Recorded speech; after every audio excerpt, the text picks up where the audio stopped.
Ever wondered how a love for cycling can transform not just your ride, but your whole approach to health and business?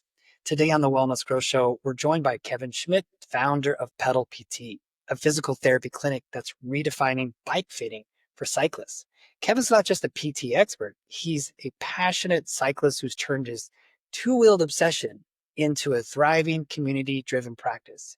He's here to share his journey from traditional therapy to pioneering a niche that changes the game for riders everywhere. All right, welcome back to the Wellness Growth Show. So today we are sitting down with Kevin Schmidt, founder of Pedal PT. Welcome, Kevin.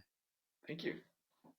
Yeah, so you've carved out one of the most unique niches in the wellness space, a Portland-based clinic that blends physical therapy with precision bike fitting for cyclists of all levels. hmm hmm So you launched Pedal PT 13 years ago, built it into a thriving community-driven practice, and created a business and a lifestyle that works. So kudos on that. Thank you. Yes. Yeah. So you have such a unique model. What pushed you to break away from the traditional clinics and go all in a cycling focused PT Yeah. practice? Well, it's a great question. I think like a lot of people, I didn't really set out to kind of break the mold and do it. A lot of times things just kind of find their way and kind of at the time of your life. So I started out, I'm from Michigan originally. So my cycling background, really, I wasn't a racer or anything like that. It was basically from my father. So, growing up in the Midwest, in the, 90s, we had Lance Armstrong, an American hero. My dad was an extremely passionate cyclist. Not that I was as a kid, but I would go with bike shops with dad to the bike shops and spend time with that. For those of your older riders, listeners out there, people that think about Bike Nash Bar and Performance Magazine, all these old magazines and bicycling Yes. magazines. That was kind of the heyday for us. And so I always enjoyed cycling. I wouldn't say it was really a passion of mine. It definitely was for my dad. And then once I kind of went away, I kind of went to PT school, got married, moved out here to Portland, and really wasn't into cycling at all. I mean, we knew it was Bike City, USA, but I kind of came out here and had very high aspirations, very ambitious aspirations of becoming a very strong orthopedic physical therapist, sports physical therapist. So I worked at a job for a couple years, and then actually a buddy of mine and I kind of got poached by this physician group to open up 5 PT clinics in Portland, all as a work comp clinic, kind of what they call a physician-owned PT practice, which is kind of frowned upon these days, referral for profit. But we were kind of their arm for PT. And so we opened up 5 PT clinics in town here. We actually opened up one in Bend, Oregon, which is about 3 hours out as well. And things were going Oh, wow. really great business-wise. We were really, really busy.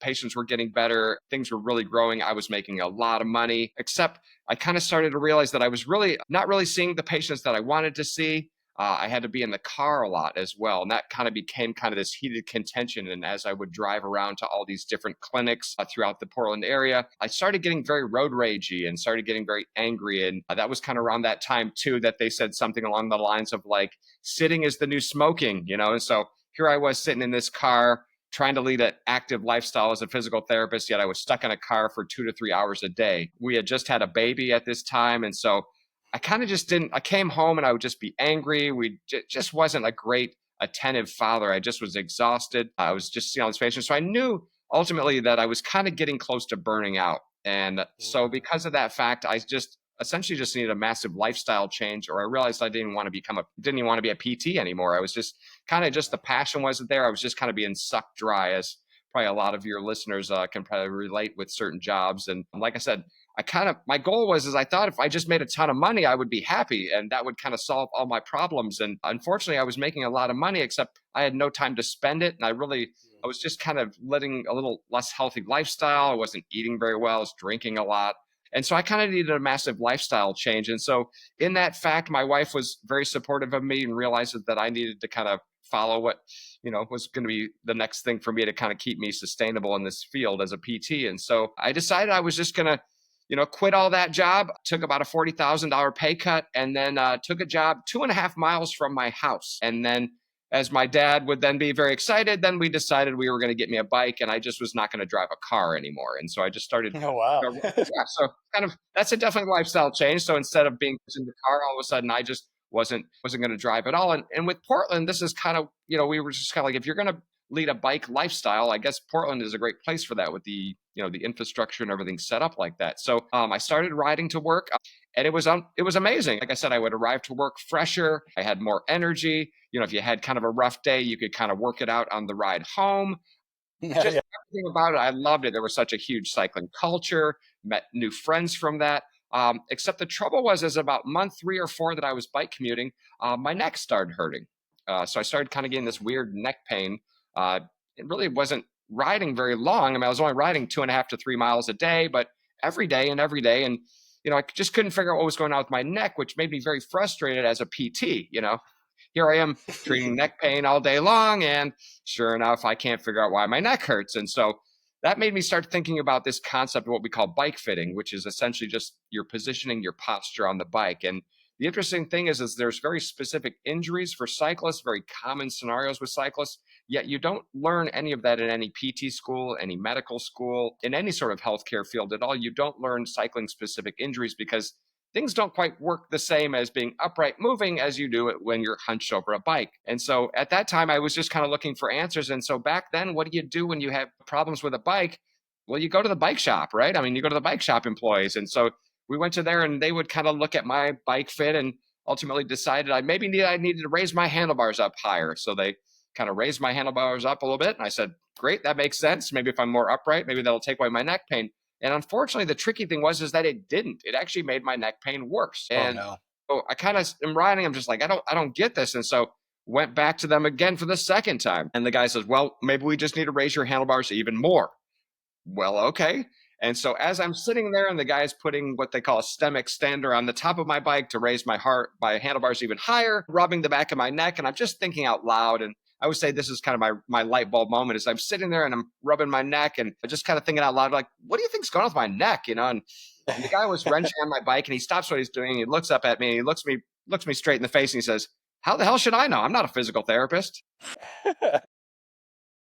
And so I'm in my mind, I'm like, well, I'm a physical therapist, yet you're the one trying to help me with my pain. You don't really understand pain. You don't understand my body. You don't understand posture. You just can operate a wrench and know how to put bikes together. And that's why they ultimately become bike fitting. So I really wanted to kind of deep dive into this. I really didn't want to stop riding. And so ultimately, I kind of found a course that was made for physical therapists called Bike PT, PT by the name of Eric Moen up here in Seattle. And had been doing it for 10, 15 years at that time. This is back in like 2008, 2007. So this is a while ago. There wasn't any access to that. I mean, we didn't even have cell phones back there. Come on, man. So I took that course, and I kind of started to learn about all these things, and come to find out, we figured things out, and come to find out I was sold a bike too small for me. And so I was kind of surprised by this, considering that my father, who was a passionate cyclist, he helped me pick out the bike, like what was going on. And ultimately, because the bike was too small, the more we raised my hands, it actually kind of compressed my reach and actually kind of kept rounding me up, and therefore stress on the neck. So I was kind of like, wow, that's kind of impressive. And so by taking that course, I also learned some very interesting statistics, is that roughly 85% of all cyclists, if they ride regularly, will develop pain. That's neck pain, Wow, knee that's pain, huge. saddle pain, tingling numbness in the hands. This is just a very common thing for cyclists. And a lot of times that's related to bike fitting. And so I thought, boy, that's kind of interesting as a PT. That could be kind of an interesting angle, because most of the people that I talk to about bike fitting and cycling, they usually would just kind of say something like, pain's just kind of part of riding a bike. I mean, that's just how it goes, man. I have bad knees. And when I Yeah, ride you're just gonna get it. yeah, that's just kind of part of it. And so I didn't quite take that. I was just like, there's got to be a way to do this. And through that course, I also learned that the goal is that you can actually have pain-free cycling. That's actually an attainable thing, provided that things are positioned correctly, et cetera, et cetera. So one thing led to another. So at that clinic that I had kind of jumped ship from that work comp clinic, I started talking about bike fitting. I had a couple people that wanted me to look at their bike. And once they kind of found out that I had taken this course, they were like, well, will you look at my bike fit? And I said, well, okay, I guess I'll do that. And then somebody else wanted me to look at their bike fit. And boy, once that kind of started happening and people started to realize that you could be a healthcare provider to really be able to evaluate the body and be able to have these skills to be able to look at someone on a bike, kind of when their symptoms were actually occurring, everybody wanted to get their hands on that bike fit, and everybody wanted, and patients that weren't even mine were coming in and heard about me that I was doing bike fitting. And so that was going great. And then one thing led to another. Kind of, I guess, to summarize everything, take everything, boil everything down. A massive life thing happened to me, and my father passed away. He died, and he had cancer, and he was precancerous for a couple of years. He had multiple myeloma, which is bone cancer, and sadly, if it were to be diagnosed today, he would still be alive, and they'd be able to keep him alive for another 20 years. But back then, they couldn't do that. So when he passed away, that was kind of a massive, whenever you lose a parent, that's huge. He was always my cycling inspiration. This whole bike fitting thing was really just kind of getting started. And I was super excited. And one thing led to another at work. And I just kind of started realizing, I was like, you know what? Life is too short. You got to go for this kind of cycling niche really seems to be taking off, especially here in Portland. You know what? Who cares?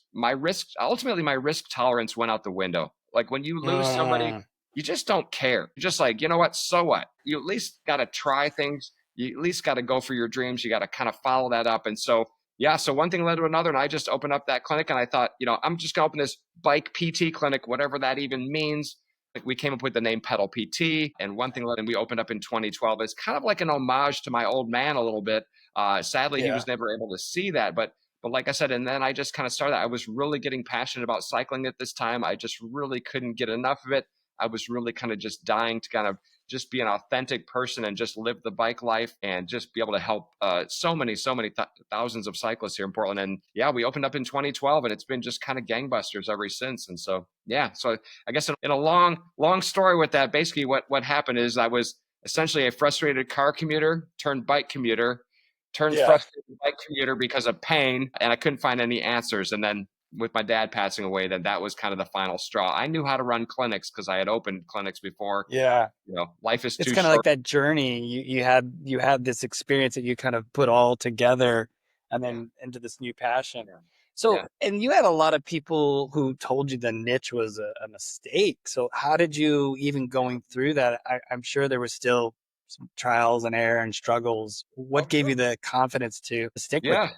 Yeah. I mean, I think that's kind of the craziest thing is that I really didn't care. I kind of just, I didn't really, I don't know if it was confidence or if it was just like, I was just following my passion, and I just kind of had a hunch. Why couldn't there be a bike PT clinic in Portland, Oregon? Like, Mhm. there's more cyclists in Portland than there are anywhere in the US, yet there's not one bike PT office at all. So I think it was just kind of kind of persevering, just trying it out. The naysayers, I think, is whenever you niche down, the initial response is there's a lot of personalities out there. And whenever you niche down, the first thing they go to is they start to think about all the people that you're not going to be able to see. So they start thinking Right. like, well, you're not gonna be able to see everybody. You're really gonna funnel down just cyclists. Like there's not gonna be able to be enough patience for you, and you're really kind of alienating yourself by doing this bike niche. What are you doing? And then, as you start to realize, and a lot of us that have been in niche practices or in any kind of industry, if you niche down, the more you specialize, it really just kind of solidifies what you're passionate about. You lead with your values. You tell people exactly what you're all about by that. And that kind of almost creates its own community in and of itself because you're Mm, part of that group. And so by having that niche, it almost made us more busy because people wanted that specialty service. And the more that I would reach out to other PT clinics or to other bike shops, all of a sudden now this competition that you're seeing as competition all becomes your referral sources. They're all sending you yeah. clients because they don't have those skills. And so Right. that's what was kind of hard. But yeah, when I first opened, I was kind of say when I first opened, I was like the laughing stock of the medical community. They thought it was a joke. They thought I was just going to put everybody on Stuck with it exercise though. bikes or something like that. They're like, "What are you even going Yeah. to do?" So yeah, so it was kind Okay. of crazy, but I think for me, like I've always been a person that really loves to kind of do my own thing, be very unique. I want to be different. I never wanted to be like anybody else. I wanted to be unique and kind of have these unique specialty skills. Yeah. And then as my love of cycling continued to grow, I just ultimately became my target customer. So it Yeah. became very easy for me to market, to meet people, to reach out to people because I was basically just reaching out to people that were just like me. Yeah, you can relate, right? Very easy to Exactly, it's just exactly. Yeah, natural. Yeah, there's no friction, you're kind of fighting that. yeah, So, you had mentioned before that you do this, free coffee for bicyclists with yeah, mornings and deep community ties. So, yeah, how did those kinds of grassroots efforts, like, help you build these, sort of long-term yeah. referral partners? Yeah, I mean, that was the free coffee for bicyclists thing was something that just kind of happened. I was trying to think of clever marketing ideas to get patients in the door. Because the first thing is, whenever you get started, you just have to let people know that you exist. And so I was kind of like, what do cyclists like? And I was like, well, cyclists like coffee, they like beer, they like doing other things. And I said, well, I Yeah. can't give people beer on the street. I said, but coffee is a great one. It's really cheap. I can give them Big coffee, and brew a then big pot or a couple or yeah. whatever. And sometimes what we would do is we would buy the coffee from the local coffee shop right in our Oh, there you neighborhood. go. Buy it right from Okay. there. Again, we're supporting local businesses. We're also marketing to the coffee shop, letting them know that we exist as well. And so we just Oh, started okay. doing this whole free coffee thing. One thing leads to another. So to give you some kind of just generalized kind of zoom in, zoom out of this, Pedal PT is located on one of the busiest bikeways in all of America. Okay. No, I'm not even joking. So Avenue is a street that sees anywhere between 4 to 6,000 bicycle trips per day. This is per day. Whoa. This is a major bike. That's That's why we call it. huge. We call it a bike boulevard. It's actually a Okay. street where the bike can take the whole lane of traffic. The speed limit is turned down to 20 miles per hour. But anyway, it's a major bike commuting corridor for mornings. So all of a Okay. sudden in the morning, we would be out there from 7 o'clock in the morning to 9 o'clock in the morning, just yelling at people, waving at them about free coffee, free coffee. And the trick was is that we would just do it every month, just consistently once a month, every month. And the first time we did it, people kind of looked at us and were like, what are you doing? Like a few people would stop. But ultimately, by the time we were on our third, fourth, fifth, eighth month in a row, we had people that were stopping all the time, and everybody wanted to know what we were doing, what we were all about. And the Wow. amount of referrals, I mean, in Oregon, we don't need a doctor's referral or anything. So just direct access of just patients, of bike fits, and also just being part of the community. We're giving something to someone.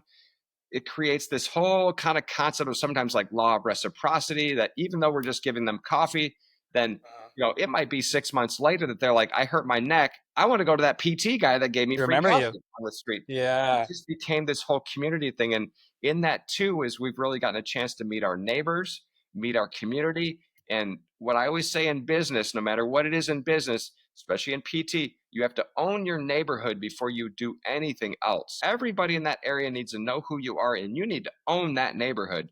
And what better way to Well do that said. by being out there for 2 hours in the morning, every month, on the month, Consistency. giving away free coffee, chatting with people, meeting the neighbors, hearing the history of the neighborhood, all these kind of things. And therefore, it just kind of creates this community that really just ultimately keeps us sustained and keeps a constant flow of people coming in there. So Okay. And so you've even got bike shops that refer you. How did you turn what could have been, I mean, seen as like competition and but more yeah. into collaboration? Yeah, absolutely. And that was a big obstacle at first. And I think that's for most PTs that go into the bike scene, they see bike shops as competition, and bike shops would see us as competition. And so what I realized is that the reason that bike shops saw us as PTs, as bike fitters, as competition is they thought that we were also selling equipment, meaning Uh, like handlebars, like saddles, like pedals and things like that. So what I soon realized, I was like, I'm gonna be a unique PT, and I'm not gonna be a bike fitter that just sells product. Most of the time, or I guess I should kind of just there's a little dirty secret in the bike fit world. And the bike fit world's dirty secret is that bike fit is a ticket to an upsell. So the reason that bike shops a lot of times would have bike fit, they're going to hate that I'm saying this, but the bike shops ultimately created bike fit as a way to upsell handlebars, saddles, and equipment because their methodology, they don't understand about bodies and about pain, but what they have been taught is that equipment solves problems. So if you have hand pain, guess what? You're going to be sold gloves, you're going to be sold new handlebars and new handlebar wrap, when a lot of times that stuff's not necessary. And so in that methodology of bike fitting, the way to do bike fit is to create upselling. But so they thought I was selling product. And as soon as I talked to them and said, I don't sell any product, I'm just here to kind of fit what's there. If they need equipment, I'd rather refer them back to the local bike shop. All of a sudden, yeah, could that be you? all, yeah, all of a sudden the bike shops are like, oh, wow, that's really cool because we don't like talking about knee pain. We don't like talking about neck pain. We're not experts on this. And we'd rather sell them equipment that we really feel like they need. We don't know any better. But Yeah. so ultimately, then all of a sudden is I have got a little prescription pad. And so when someone needs a new stem or a new saddle, we can write a little prescription that says so-and-so needs a 90 millimeter stem, da da da. Say hi to Tony down at the River City Bike Shop and tell him Yeah. Kevin at Pedal PT said hello. Here's a business card. All of a sudden, the bike shop started realizing, wow, this guy's going to do bike fit and he's going to send us business. Okay, maybe when someone comes in and asks about neck pain or back pain, I'm just going to send them right to Pedal PT because I don't want to have these conversations. And then if they need Yeah. equipment, they're going to come back and buy it from us anyway. So all of a sudden, it became this all boats rise thing, and Yeah. but that was for our first year or two. That was a hard challenge, is that we had to communicate, and maybe we weren't doing a good enough job communicating that to the shops and things that no, we're not here to compete with you. We're on your side. We're all in this. Collaboration. I stay in my lane. I stay in my lane. You've got your Yeah. lane. Everybody wins. And who gets the best results? Well, the clients ultimately, so Okay. That's awesome. Yeah. yeah, What a yeah, great way to collaborate and yeah, just, a little bit more education and just calling it out up front. Like, no, we're not your competitor. Love it. right. Yeah, yeah, So you're billing insurance for bike fit, something I'm sure most PTs wouldn't even think to consider or yeah, attempt. So yeah. how did you figure out how to do it, or what's been the reaction? Yeah, yeah. I mean, like I said, the nice thing about bike fitting is that it can be a cash pay service. So as a PT, it's a really nice just for cash flow. So we can see somebody just as a one and done bike fit. You can also pay for a bike fit with an HSA or FSA card. That's all money that can be used towards health services. And because we're physical therapists, that allows us to do bike fit. Yes, we kind of stumbled upon this idea of bike fitting because essentially the indication for physical therapy, i.e., the ability for insurance to cover physical therapy, is you have to have pain with an activity. When you really boil down what physical therapy is, why does insurance reimburse us? Why are we part of the healthcare world? We help people because they have pain or cannot do a certain activity because of pain. That's it. So that could be sitting, that could be picking up something, that could be carrying your kid, that could also be riding a bike. So what we realize is that all we have to really do is if someone comes in with, let's say, knee pain while they're riding their bike, we just have to first do an initial evaluation of that person to evaluate their body and evaluate that knee. And basically, what that does is it just sets the precedent of what we call just medical necessity to provide these services. I think people sometimes think we're like trying to pull a fast one on the insurance company. We're not. We're just trying to kind of go through the process that the insurers have set forth, which is in order to evaluate someone whether they have pain with an activity, we have to evaluate their body, and then we can add whatever that needs to happen, whether that's exercise, whether that's manual therapy, whether that's whatever. It could also be like bike fitting. And so from that, we just do the first visit is a PT evaluation. The second visit, or perhaps the second and third visit, we can set that bike up on a trainer. We can do a bike fit with them because that's indicated because we're trying to solve their pain with an activity. It just happens to be cycling. And so when we build that out, that gets billed as, let's call it therapeutic activity or therapeutic exercise or things of that nature. And that's kind of how we've done that is we usually just make it a two visits process. But the kind of the cool thing is once they're in the system with us, we've done an evaluation, we've done a bike fit. If the pain continues, or maybe there's an underlying orthopedic injury that needs to be addressed, we can actually treat those areas the next visit. So sometimes people come in there, they want just the bike fit. So they come in, get the evaluation, they get the bike fit, but then they're like, oh, you can teach me stretching things, or I've got other things. So we end up seeing them for 3, 4, 6 visits instead of just the one and done bike fit. So on a business standpoint, therefore we can offer or give them more things. We can bill out more things. It just becomes more profitability per patient, total Sure. scope of Yeah, care. so like it's like you get that foundation, make sure you've got the fit correctly, then make sure you're kind of doing it right, or you're prepping, or you're stretching, things like that. You're and just have that follow up. I love it. Yeah, yeah, So yeah. The loaded question, I'll just follow up and say just the loaded question with yeah. that is a lot of times we get cyclists that are like, I have neck pain. Let's say they have neck pain riding the bike like I did. The question we always ask them is, do you also have neck pain when you're not on the bike? And they might Uh, say, I work at a computer, 8 hours a day. My neck kills me all day long. It just gets worse oh, on the bike. So sometimes you have to kind of do that determination of, is this a bike issue? Is this a body issue or an orthopedic injury? And a lot of times it's like a combination of both. So therefore we can make sure the bike is in a good place. Then sometimes we have to kind of go into the more traditional or PT to help remedy the underlying orthopedic injury that's never been addressed. And by working with those together, now we're getting this wonderful thing where we can take away their neck pain when they're on the computer, and we can take away their neck pain when they're on the bike. So all of a sudden, it just becomes this really beautiful way that we can kind of help them in all different I ways, like it. be more functional. Yeah, because you're tapping into like their hobby, their lifestyle, and then you're also looking at, well, what else is going on? Like, how do you spend your day? Yeah. And what other ways maybe potentially is causing you pain? Okay. So you've got an online course, you've got a hardware product, and Yeah. even Yeah. considered potentially franchising. What do you see as kind of that next chapter for Pedal PT or maybe broader mission? Yeah. Yeah. I mean, that's a great question. And like I said, I think I was much more ambitious when I first started. Like I said, when I tried to, kind of got the franchising going, things of that nature. The online course is great. So it's called the Pedal PT Online Academy. And we've helped hundreds and hundreds of PTs all over the country, actually and internationally as well, because we want them to be a resource. Like I said, as a physical therapist, we have a lot of great skills, but there's just not a lot of education for physical therapists specifically on how to provide bike fitting, because most of your courses nowadays are being taught by bike shops and things of that nature. So I just wanted to provide a service. So it's a 10-hour course that PTs will take, no experience required. You don't have to be a crazy cyclist, but it just teaches you kind of the common correlations of, let's say you have neck pain, these are the things to look at, et cetera with that. So that's been really great. Like I said, moving forward, I mean, I guess the next phase of that thing, I think the only goal that I haven't achieved with Pedal PT is ultimately that I'd love to be able to get ultimate curriculum for bike Wow. fitting, for cycling specific injuries in the PT schools, in the medical schools. So, like I said, I have connections at a few colleges, and that's really probably my only final goal that I haven't kind of checked off yet when it comes to kind of the PT bike fitting side. Is I want there to be on every campus, every PT school, that they at least have a brief 2 to 3 week kind of overview of cycling injuries to help more PTs coming out of school have better skills to help more cyclists. Like I Options. said, if we've got Yeah. 85% of riders that are hurting, boy, that is a hugely untapped market. For me, it becomes also, if we can get more people riding, we can kind of defeat this whole sedentary lifestyle game. The primary causes of death in the US right now are all preventable diseases. This is heart disease, this is stroke, this is diabetes.